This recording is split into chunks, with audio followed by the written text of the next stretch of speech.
Hi everyone, David Scholes here, Sales Manager at FE Fund Info. So we're about to add some very exciting ESG data into analytics, and we've created some content and videos around where you'll find that data and some of the stuff you can create off the back of it.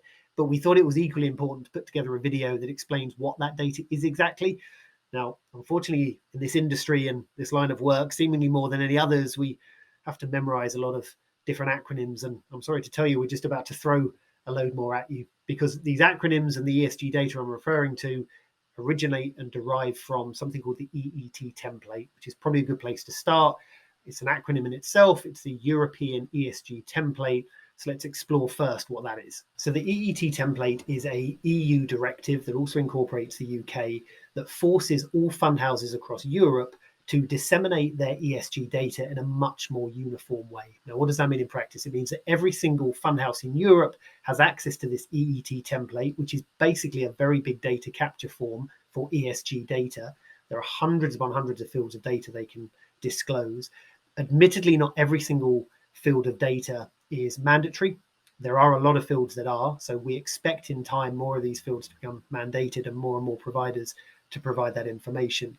But every single fund house is now providing a certain amount of ESG data to the markets, again, in that uniform way.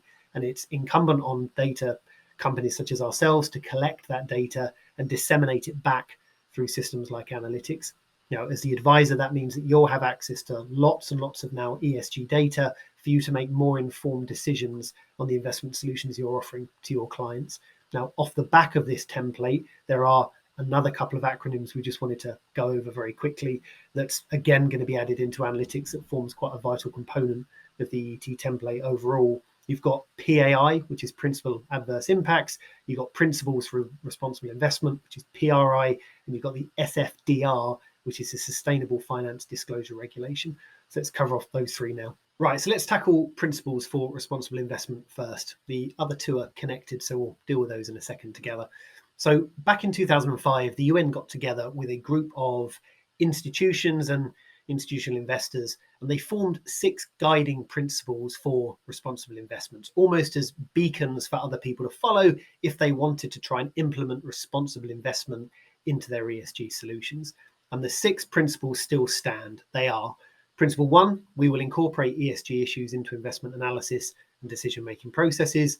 Principle 2, we will be active owners and incorporate ESG issues into our ownership policies and practices. Principle 3, we will seek appropriate disclosure on ESG issues by the entities in which we invest. Principle 4, we will promote acceptance and implementation of the principles within the investment industry. Principle 5, we will work together to enhance our effectiveness in implementing the principles. And lastly, Principle 6, we will each report on our activities and progress towards implementing the principles. Once those principles were embedded and decided upon, any institution then can become a signatory of the PRI, meaning that they agree to follow those 6 core principles within their investment recommendations and selections. Now, the number of institutions that have become signatories is increasing by the year. It's almost looking rather exponential over the last few years, but it does cost to become a signatory. So not all companies will become a signatory, but they will at least agree to follow those 6 principles, albeit not as a signatory. Now, this is one core data set that we are collecting, so you can very quickly check within a fund fact sheet whether that fund provider is a signatory to the PRI. And indeed, within time, we expect that to make its way into the fund filter, so you can quickly filter on funds that are and are not a signature of the PRI. So next up is SFDR, Sustainable Finance Disclosure Regulation. This is another bit of regulation from the EU that attempts to combat greenwashing by placing every fund in the industry into 3 distinct groups or articles: Article 6, Article 8, or Article 9. And it helps investors understand how much the fund considers ESG when they're managing their investment solutions. So funds that find themselves subscribed into Article 6 don't integrate sustainability considerations and or don't consider their sustainability risks relevant, or don't meet Article 8 or 9 criteria.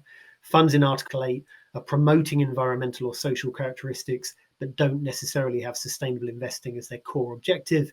And Article 9 are funds that have sustainable investment as their core objective, meaning they are investing in companies that clearly show positive sustainable outcomes as part of their business model.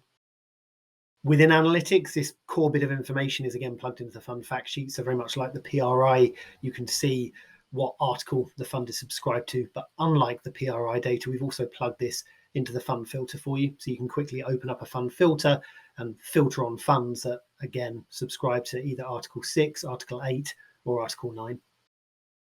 So last up is PAI, Principal Adverse Impacts. It's part of the SFDR. So not only do funds have to classify themselves into those 3 articles, but they also need to disclose a certain amount of information relating to the ESG impacts of their operations. So if a fund considers PAI, it means they're considering the negative effects an investment decision or advice might have on sustainability, such as carbon emissions and waste, diversity and inclusion, employee well-being, human rights, anti-corruption, and anti-bribery. And very similar to the other data sets we're collecting, when you go into a fund fact sheet on analytics, you'll be able to see if a fund considers PAI when they're making their investment decisions, and also in time that will become part of the filter, so you can very quickly filter funds that are or do not consider PAI as part of that investment recommendation. So hope you found that recording useful. As ever, any issues, feel free to contact your account managers, and thanks for watching.